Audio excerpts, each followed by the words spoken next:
আসসালামু আলাইকুম ওয়া রাহমাতুল্লাহি ওয়া বারাকাতুহু। সুপ্রিয় শিক্ষার্থী বন্ধুরা, আজকের ক্লাসে আমরা অষ্টম শ্রেণীর ষান্মাসিক সামষ্টিক মূল্যায়ন 2024 সালের বাংলা এর নমুনা প্রশ্ন ও সাজেশন নিয়ে আলোচনা করব। এই পরীক্ষাটি অনুষ্ঠিত হবে 15 জুলাই 2024। তোমরা জানো যে তোমাদের 13 তারিখের পরীক্ষাটি হবে আগস্ট মাসের 3 তারিখে। এর জন্য 15 তারিখে যে পরীক্ষাটি সেটা নিয়ে আমরা আলোচনা করব। তো এটা যেহেতু নমুনা প্রশ্ন, দেখো নমুনা প্রশ্ন অনেকে কমেন্ট করো যে এটাই কি আসল প্রশ্ন। আসল প্রশ্ন তো অনেক দূরের কথা, এটা তো নমুনা প্রশ্ন। নমুনা প্রশ্ন তো এটা সাজেশন, তাই না? তো এই টাইপের পরীক্ষায় তোমাদের এই টাইপের প্রশ্ন হবে।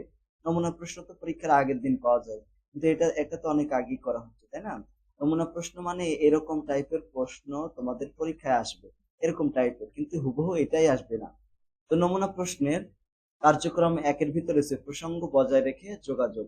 এখানে দেখো, এখানে আমরা কি করব, কোনো ব্যক্তির সাথে আলোচনার সময় তিনি যদি প্রসঙ্গের বাইরে চলে যান, সেক্ষেত্রে তার প্রতি সম্মান বজায় রেখে কিভাবে পুনরায় প্রসঙ্গের মধ্যে ফিরে আসা যায়, ঠিক আছে, এটা আমাদের আলোচনা করতে হবে। এখন যেহেতু লোকটা আমাদের চেয়ে বয়স্ক, তাহলে তার সাথে কিভাবে আমরা কথা বলবো, ব্যক্তির বয়স এবং তার সঙ্গে সম্পর্ক বিবেচনায় নিয়ে সম্বোধন করতে হবে। শারীরিক অঙ্গভঙ্গি যেন অসম্মানজনক না হয় সেদিকে খেয়াল রাখতে হবে। তারপরে 3 নম্বর, অপ্রাসঙ্গিক বিষয় পরিহার করতে হবে। অপ্রাসঙ্গিক বিষয় কি? মনে করো আমরা একটা কথা বলতেছি, এই যে আমি তোমাদের হুট করে আমি তোমাকে জিজ্ঞেস করলাম তুমি কি সকালে খেয়েছো। তাহলে এ দেখো, আমি তোমাকে পড়াচ্ছি, এর মধ্যে আমি তোমাকে ও জিজ্ঞেস করলাম সকালে কি ভাত খেয়েছো। তাহলে এটা হচ্ছে প্রসঙ্গের বাইরে চলে যাওয়া, অপ্রাসঙ্গিক কথা বলা। তো অপ্রাসঙ্গিক বিষয় পরিহার করতে হবে। ব্যক্তির মতামতকে সম্মান দিতে হবে বা প্রদর্শন করতে হবে। তুমি একটা কথা বলতেছো, সে তোমার চেয়ে বয়সে বড়, তার সাথে তুমি কথা বলতেছো। তো এখন সে ওই বিষয়ে মতামত অন্য মত রয়েছে, এখন তুমি যদি তার সাথে তর্ক করো তাহলে তো অসম্মান হয়ে যায়। তাহলে মতামতকে সম্মান প্রদর্শন করতে হবে। সহজ সরল ও স্পষ্ট করে কথা বলতে হবে। চোখের দিকে নম্রভাবে এবং বিনয়ের সাথে কথা বলতে হবে। মানে চোখের দিকে তাকাতে হবে, হ্যাঁ, চোখের দিকে নম্রভাবে তাকাতে হবে, আর বিনয়ের সাথে কথা বলতে হবে। মানে উদ্ধত আচরণ করা যাবে না, ঠিক আছে? ব্যক্তিগত কোনো প্রশ্ন করা যাবে না, আপনার বয়স কত, বেতন কত, বা পারিবারিক কোনো ব্যক্তিগত ভাবে কোনো প্রশ্ন করা যাবে না। কথা বলার সময় সেই ব্যক্তির শারীরিক এবং মানসিক অবস্থা বিবেচনায় নিয়ে আসতে হবে।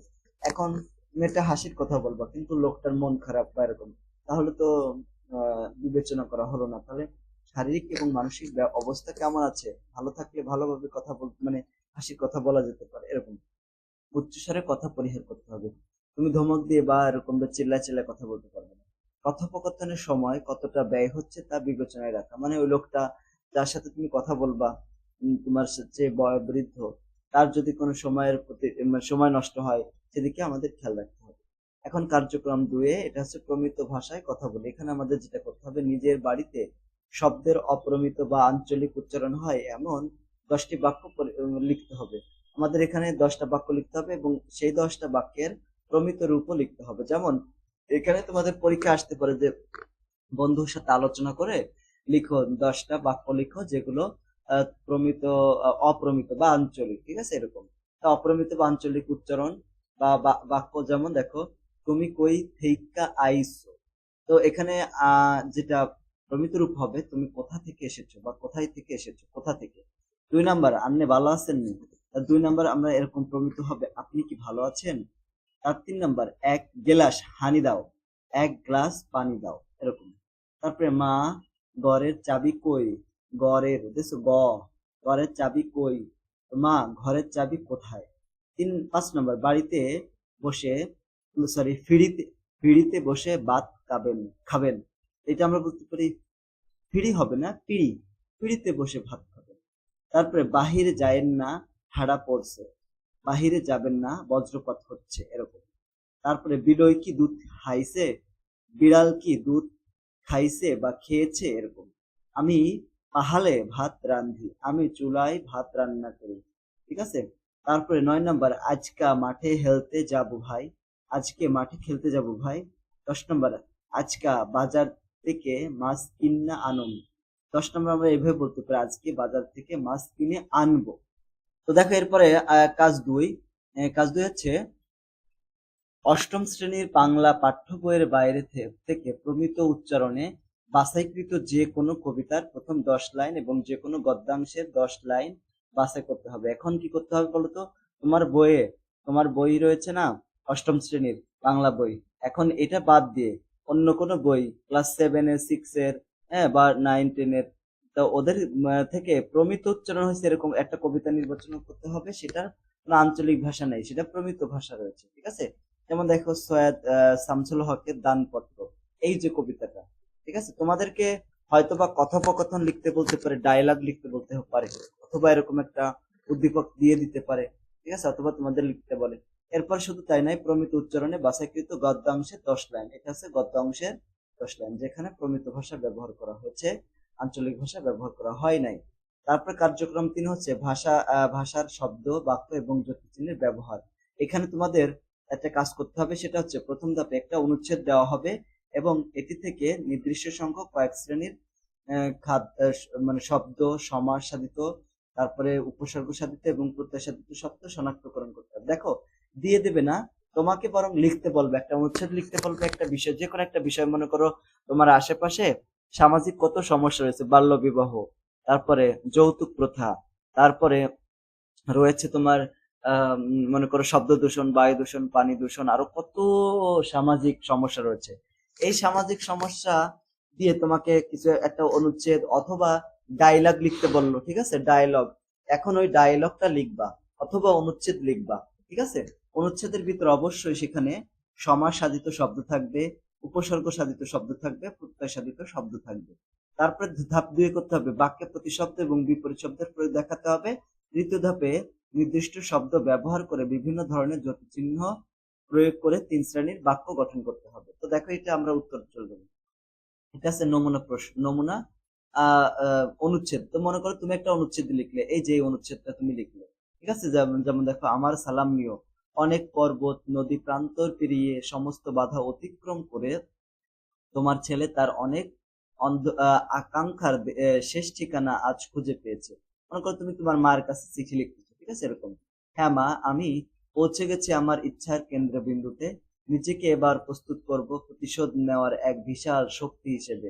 আমার প্রতিশ্রুতি আমি কখনো ভুলবো না, ওদের উপযুক্ত জবাব আমাদের দিতেই হবে।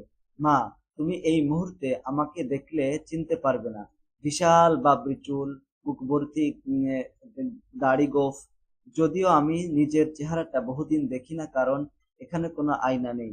মিহির বলে আমাকে নাকি আফ্রিকার জঙ্গলিদের মতো লাগে।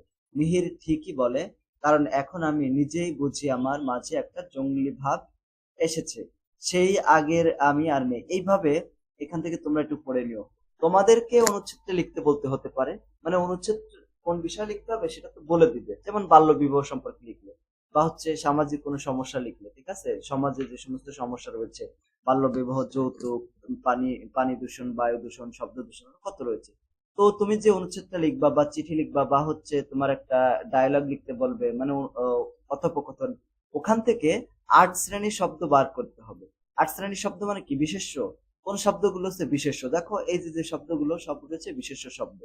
তারপর দেখো, তোমাকে বলতে পারে সর্বনাম শব্দ ব্যবহার করতে। সর্বনাম দেখো, আমার, তোমার, তার, আমি, ওদের, আমাদের, তুমি, ওনাকে, এগুলা, ঠিক আছে? প্রিয় শিক্ষার্থী বন্ধুরা, তোমাদের আরো নমুনা প্রশ্ন দেওয়া রয়েছে।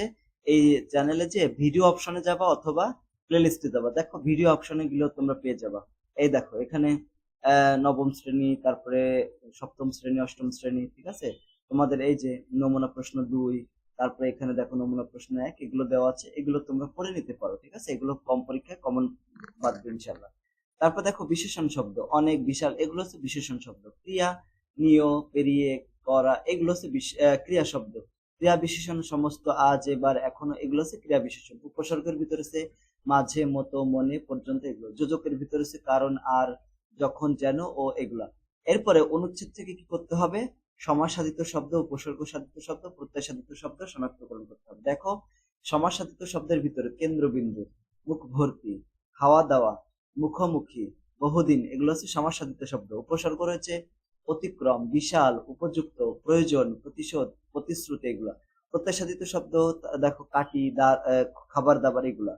দ্বিতীয় ধাপে যেটা করতে হবে, এখানে শব্দ, ওই যে অনুচ্ছেদ থেকে কতগুলো শব্দ লিখতে হবে, ওই শব্দের বাক্যে ওই শব্দটার বাক্য মানে দ্বারা বাক্য গঠন করতে হবে এবং ওটার বিপরীত শব্দ দিয়ে বাক্য গঠন করতে হবে। যেমন সুন্দর, লোকটি সুন্দর, তাহলে কি প্রতিশব্দ ব্যবহার করে আমরা ব্যবহার করলাম। তারপর লোকটি কুৎসিত নয়, মানে বিপরীত শব্দ ব্যবহার করতে হবে, কিন্তু এখানে অর্থ যেন সেম থাকে। বুদ্ধি সম্পন্ন, বুদ্ধি এটা কি বিধি, বিধি বুদ্ধি সম্পন্ন, বিধি বুদ্ধিহীন নয়, এরকম। অর্থবোধক, কাজটি বাক্যটি অর্থবোধক, বাক্যটি অর্থহীন নয়। দক্ষ, রাকিব কম্পিউটার দক্ষ, রাকিব কম্পিউটার অদক্ষ নয়। সচেতন, সায়েম স্বাস্থ্য সচেতন, সায়েম স্বাস্থ্য অসচেতন নয়। অজ্ঞ, জাকির ভাই বিজ্ঞানে অজ্ঞ, জাকির ভাই বিজ্ঞানে প্রাজ্ঞ নন। তার অনুকূল, চারপাশের পরিবেশটি অনুকূল, চারপাশের পরিবেশটি প্রতিকূল নয়। তারপরে বিরক্ত, মানে তাই বা ইংরেজি ক্লাসে বিরক্ত, তাই বা ইংরেজি ক্লাসে অনুরক্ত নয়। মরণশীল, মানুষ মরণশীল, মানুষ অমর নয়, অমর নয়।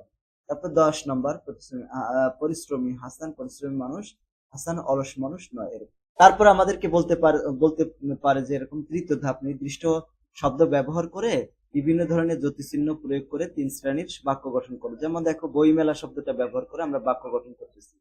তোমরা করবা কি, একটা সরল বাক্য, এখানে আমরা 3টা সরল বাক্য দিয়েছি, 2টা জটিল বাক্য, একটা যৌগিক বাক্য। তো তোমরা যে কোনো একটা বেছে, মানে একটা সরল বাক্য করবে, একটা জটিল বাক্য, একটা যৌগিক বাক্য। যেমন সরল বাক্যের ভিতরে রয়েছে আমি আজ বইমেলায় যাব, এটা একটা সরল বাক্য। আবার এটা একটা, তুমি কি বইমেলায় যাবে, এটা একটা সরল বাক্য। বইমেলা থেকে কিনে আনা বইটি কি সুন্দর, এটা একটা সরল বাক্য, ঠিক আছে। জটিল বাক্যের ভিতরে আছে তুমি যদি না আসো আমি বই মেলায় যাব না। তারপরে তুমি যদি বই মেলায় না যাও তাহলে তোমার লাল সবুজ টুপিটা আমাকে ধার দিও, এরকম। তো যোজক বাক্যের ভিতরে আছে রাশেদ বই মেলায় 10টা বাজে যাবে আর আমি যাব 11টা বাজে। এরপরে বিদ্যালয় শব্দটা দেখো, বিদ্যালয় শব্দ ব্যবহার করে আমি আজ বিদ্যালয়ে যাব, তুমি কি আজ বিদ্যালয়ে যাবে, সরল বাক্য। এগুলো সব বিদ্যালয় থেকে পুরস্কার পাওয়া বইটা কি সুন্দর, এটা সরল বাক্য। জটিল বাক্য, তুমি যদি না আসো আমি বিদ্যালয়ে যাব না। জটিল বাক্য, তুমি যদি বিদ্যালয়ে না যাও তাহলে তোমার অঙ্ক খাতাটা আমাকে ধার দিও। জটিল বাক্যের ভিতরে হচ্ছে হাসেম বিদ্যালয়ে 9টা বাজে যাবে। আর এই যে আর দেখছো, আর এবং ও এই ধরনের শব্দ ব্যবহার করে 2টা বাক্য যদি জোড়া লাগানো হয় তখন সেটা যৌগিক বাক্য হয়ে যায়, ঠিক আছে।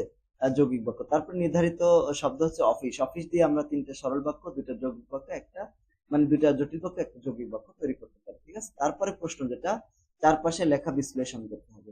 নিচের যে কোনো একটি বিষয় সম্পর্কে একটা কি করতে হবে, নমুনা প্রস্তুত করতে হবে। দেখো, এর সাইনবোর্ড থাকতে পারে, ব্যানার থাকতে পারে, পোস্টার, প্লেকার্ড, নোটিশ, বিজ্ঞাপন, তারপরে লিফলেট। মনে করো তোমাকে সামাজিক একটা সমস্যা লিখতে বলতে পারে, যে সামাজিক সমস্যাগুলো, এইটা একটা সামাজিক সমস্যা, যেমন মনে করো বাল্য বিবাহ। বাল্য বিবাহ প্রতিরোধ করার জন্য তুমি সাইনবোর্ড, তারপরে ব্যানার অথবা ফেস্টুন, এইগুলো তুমি লেখো বা প্রচার করো। কিভাবে করবো, যেমন দেখো সাইনবোর্ড, আমরা সাইনবোর্ডে যে ছবি এখানে দিতে পারি, এই যে সবুজ ফার্মেসি একটা সাইনবোর্ড। তারপরে দেখো ব্যানার, শুভ নববর্ষ 1430, এটা কি একটা ব্যানার। তারপর দেখো এটা বিজ্ঞাপন, এখানে আমরা একটা ছবি দেখতে পাচ্ছি, বিজ্ঞাপন খবরের কাছ থেকে কাটা ছবিটা, এরকম, ঠিক আছে। তো এই ছিল আমাদের নমুনা প্রশ্ন, 3 নম্বর নমুনা প্রশ্ন।